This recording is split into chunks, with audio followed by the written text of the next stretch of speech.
समझ नहीं आ रहा अपने सैलरी इंक्रीमेंट का क्या करूं। बेटा इतना क्या सोच रहा है? अपने म्यूचुअल फंड्स के एसआईपी का टॉप अप करा ले। This is the right time.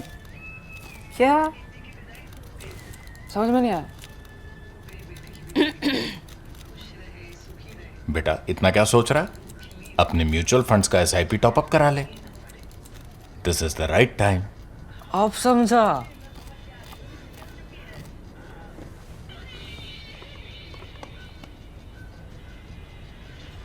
Mutual fund investments are subject to market risks. Read all scheme-related documents carefully. Eliyahu ben Shaul Cohen was brought out before the crowds at Al-Marjeh Square in Damascus on a summer night in 1965, dressed in a white gown with letters scrawled across it in black chalk. Condemned to die by hanging, it read. Live coverage had been arranged of the execution on national television. There was only darkness in the beginning, weaving itself around the rhythmic chants of the gathering crowds. "Death to the Zionist spy," some shouted. Then, as floodlights were turned on slowly, the climax of the spectacle neared. The prisoner mounted the scaffold and waited with the noose around his neck. The trapdoor opened, and Eli Cohen's body dangled in the air, the life extinguished from it. Hi and welcome to this episode of ThePrint Explorer. For those of you who regularly watch this, a special thanks from me. Last week, news emerged that the new regime in Syria, led by jihad commander Ahmad al-Shara, had handed over some 2,500 documents, photographs, and personal possessions of the man many claim was Israel's greatest spy. Eli's penetration of the Syrian elite, a legion of books and a Netflix show hold, helped Israel decisively win the war of 1967 when it defeated 3 Arab armies in just 6 days. The thing with the Eli Cohen story, as with so many great spy stories, is that it's almost impossible to pick nationalist myth-making from fact. Except in a handful of cases, and I'm not just talking about Israel, where the historical archives have been opened or the individuals concerned have written books offering different points of view on what happened, all that remains of a great spy is layer upon layer of myth. So thick you can't tell what's really underneath. It's like a highly polished table, so highly polished you don't know what the wood is like below it. And that's why experts around the world are salivating at the chance to now have the opportunity to look at those 2,500 documents Israel has obtained. Perhaps, who knows, President al-Shara might even one day open up the intelligence files in Damascus.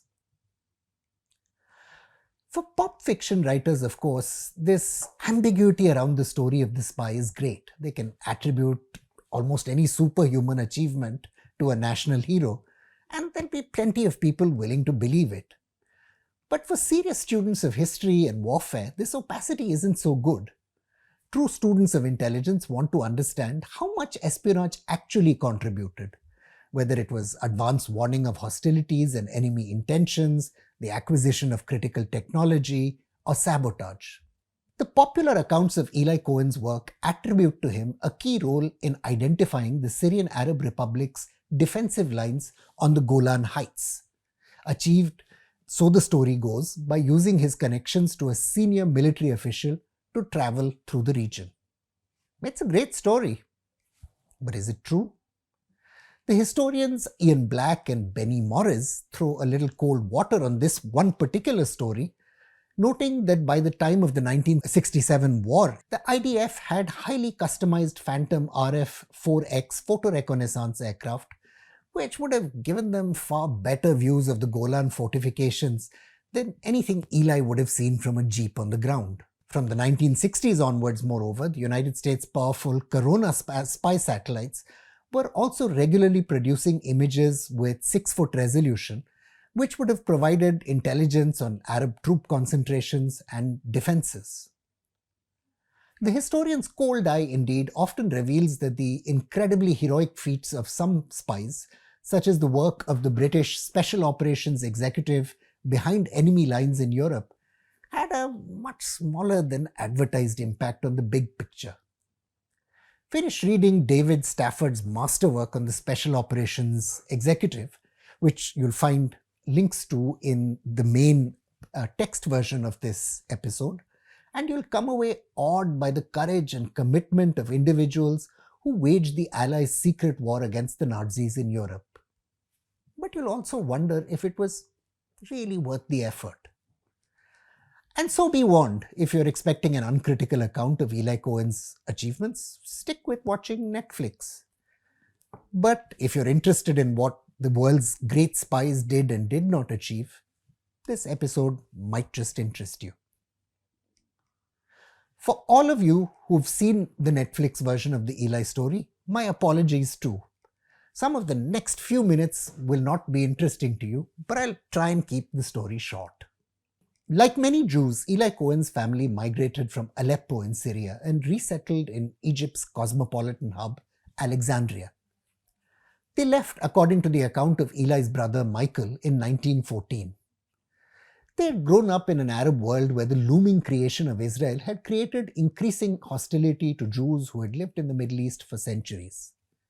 In 1947, there would be anti-Jewish riots in Aleppo in which dozens were killed. There were riots in Alexandria as well, both in 1945 and 1947. Even as he studied at the University of Cairo, Eli became involved in the Zionist underground and seems to have been recruited by Mossad soon after Israel's independence. According to Michael, Eli became involved in Operation Susanna, a false flag bombing operation carried out by Mossad, which was blamed on Egyptian communists and the Muslim Brotherhood, and was meant to force the United Kingdom to retain its troop presence in the Suez Canal. Israeli Defense Minister Pinhas Lavon, who came up with the idea, was forced to resign after the exposure of this operation. Eli's role in the operation couldn't have been a particularly big one though, because he was released for want of evidence, though two of his comrades were hanged. In 1956, he was expelled from Egypt and began an everyday life in Israel, working as an accountant in a retail business. According to one account, he applied for a job at Mossad after a brief stint in Israel's military intelligence service, but was rejected. According to his brother, though, he was transferred from the IDF to Mossad and then dispatched on a top-secret mission. In 1961, a businessman named Kamal Amin Thabet emerged among the thriving Arab community in Buenos Aires in Argentina, claiming to be a wealthy emigre who had inherited a flourishing business and a substantial fortune from his family. Fluent in the Aleppo region dialect of Arabic with which he had grown up, Kamal told anyone who would listen that his genuine interest was to return to Syria and help his homeland's development. In 1960 and 1961, Syria entered a phase of repeated military coups, and Thabet proclaimed his sympathy for the nationalist officer cadre leading them, the new Ba'ath Party. Liberal with his money, Thabet became famous for hosting parties where the liquor flowed and prostitutes draped themselves around the guests. Top party officials' wives, it is said, would be gifted fabulously expensive mink coats or jewelry. Israel's man in Damascus was soon providing his homeland with stellar political intelligence, giving detailed accounts of both public and close discussions of the Syrian Revolutionary Command. He passed on intelligence on Syria's plans to divert the headwaters of the Jordan River, as well as a plot to train Palestinian guerrillas in Sudan. And traveling with one of his Syrian friends, he pulled off the most critical coup of all, photographing vital military installations on the Golan Heights, which prepared the ground for the Israelis to overrun them rapidly in 1967. The man receiving this information from Eli's secret wireless set in Damascus was his brother Michael, who was also an Israeli intelligence cryptographer, though neither brother would learn until much later that both were working for Mossad. Like all spies though, Eli was destined to be eventually uncovered. In 1965, using new wireless triangulation equipment provided by the Soviet Union, the Syrian counterintelligence chief, Colonel Ahmad Sodani, disliked Eli and had developed suspicions about him as early as 1964. Eli, for his part, is said to have been too talkative in his wireless communications, making him easy to track. His life, though, wasn't sacrificed in vain. After all, he won a war for his nation. Or did he? Like all the best stories, this one has elements that seem too good to be true, and historians have tried to unpick some of the inconsistencies and questions. Even assuming Eli photographed the Golan defenses in 1965, surely Syria would have learned of this during his interrogation and taken steps to address its weaknesses in the 2 whole years that remained before war broke out. Historian Tom Segev, among others, notes that the Golan Heights campaign was not a walkover as it would have been if all the intelligence was available. Israeli troops paid a heavy price for their gains in some famous battles, such as that at Tel Faher. There are accounts which claim Eli discovered a plot to stage an Algerian-style uprising with Syrian backing inside Israel, as I mentioned. While significant, this intelligence would hardly have been earth-shaking. Fedayeen groups had been springing up among the Palestinians in Syria since the early 1960s, culminating in a 1 January 1965 commando infiltration into Israel. The Fedayeen planted explosives that destroyed a section of a pipeline designed to divert water from the Jordan River into Israel. Israel struck back, attacking the Jordanian-controlled West Bank village of Samu. That doesn't seem as if there was pinpoint intelligence on the intentions of the Palestinian fighters. As for all the efforts of both Arabs and the Israelis to choke each other of water, these plans had been publicly debated since at least 1964. The Israeli air raids that took out Arab water construction infrastructure did not take place until 1967, again 2 years after Eli's execution.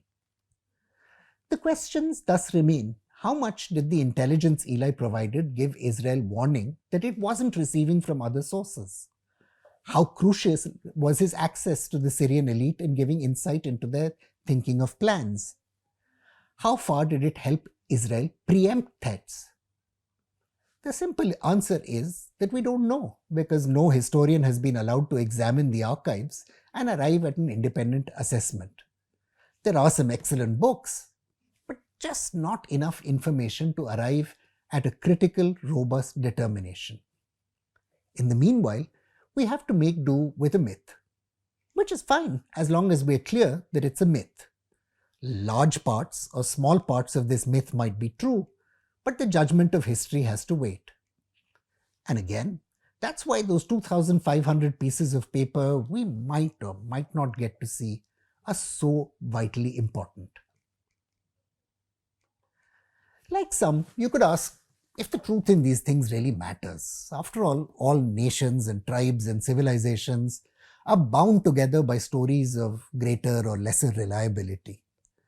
The thing is, the only way to learn lessons from what happened and make sure mistakes aren't made again is to dispassionately dissect our experiences and see if our cherished beliefs actually hold up in the harsh light of day.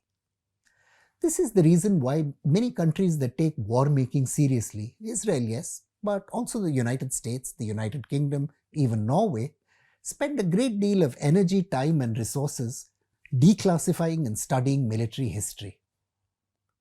Consider the case of the 1973 Israel-Arab War. From Israeli archives recently declassified, it is clear the country's military leadership was blinkered by doctrinaire thinking. Major General Eli Cohen, the IDF's head of intelligence, held that Egypt would not go to war until it had the means to paralyze Israel's air force with equipment like long-range bombers capable of targeting airfields deep inside the country.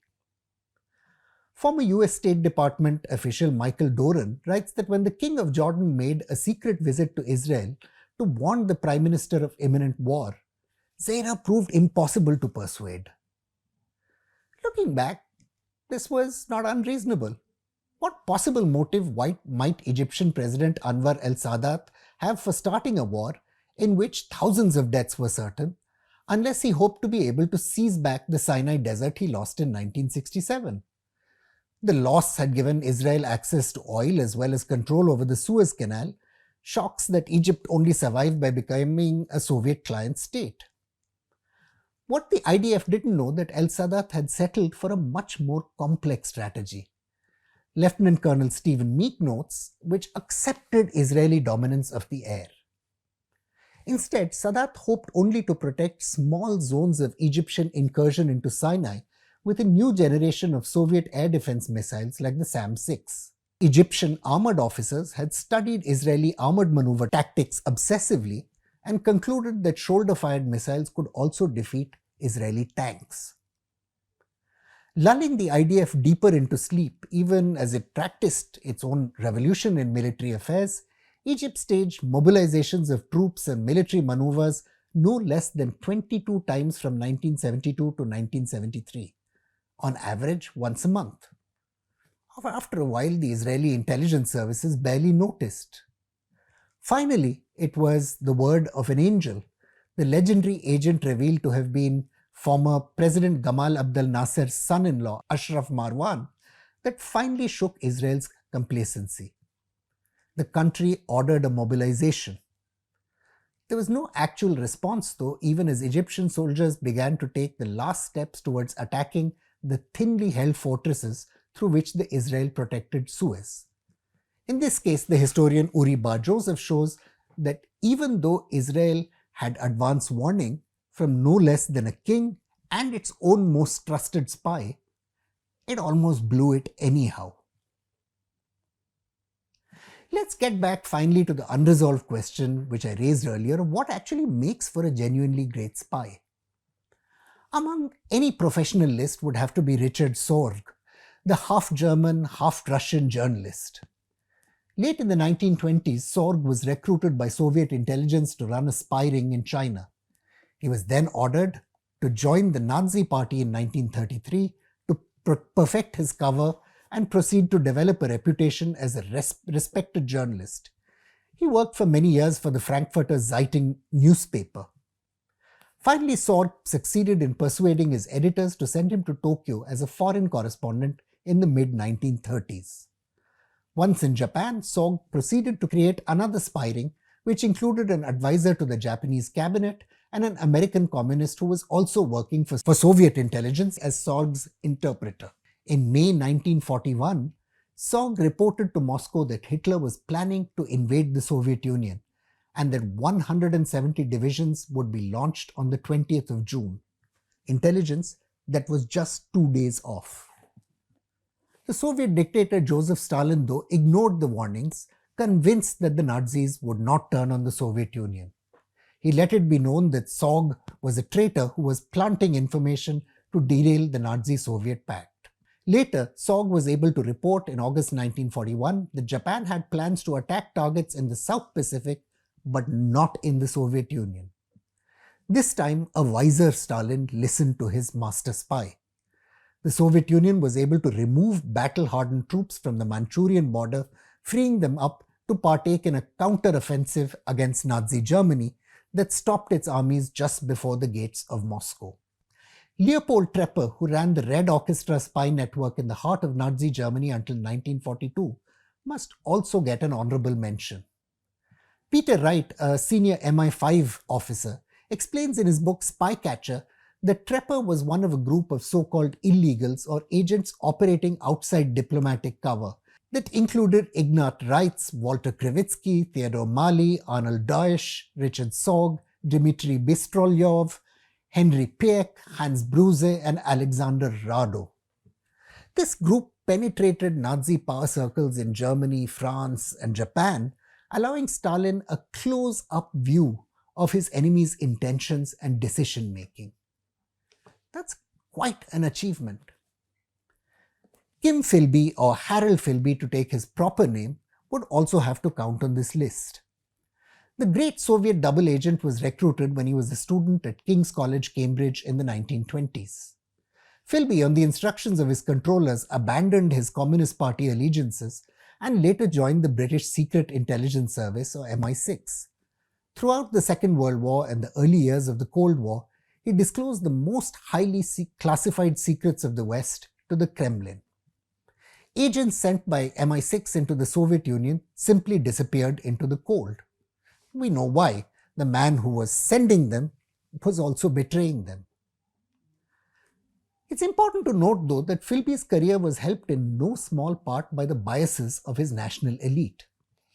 Foreign Office officials simply refused to believe that one of their own would be a traitor, even though strong evidence had mounted by 1951. Philby remained active until 1961, when the threat of exposure led him to flee Beirut for Moscow. All these figures, to some extent and for some time, altered the course of history. But all it's important to remember failed to change the magnetic pull of True North. The Third Reich did not collapse due to the achievements of Sorg or Trepper, but rather because the Soviet Union and the United States could outproduce Nazi Germany. Philby could not prevent the Soviet Union from atrophying during the Cold War under the weight of its own contradictions. Even though cloak and dagger stories make for great novels or TV shows, it's worth wondering if that's where true espionage greatness lies in the modern era.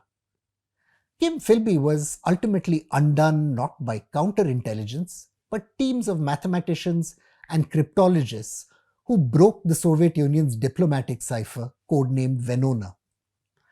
The heart of the project was Genevieve Marie Feinstein, a rare woman mathematician of her time, and sadly unsung. No one would treat Feinstein, who commuted from home to her office, as a great spy, but she probably did more damage to the Soviet Union than dozens of James Bonds. The Second World War similarly saw mathematicians at Bletchley Park defeat the Nazis' Enigma encryption system, which we've looked at in an earlier episode of Explorer.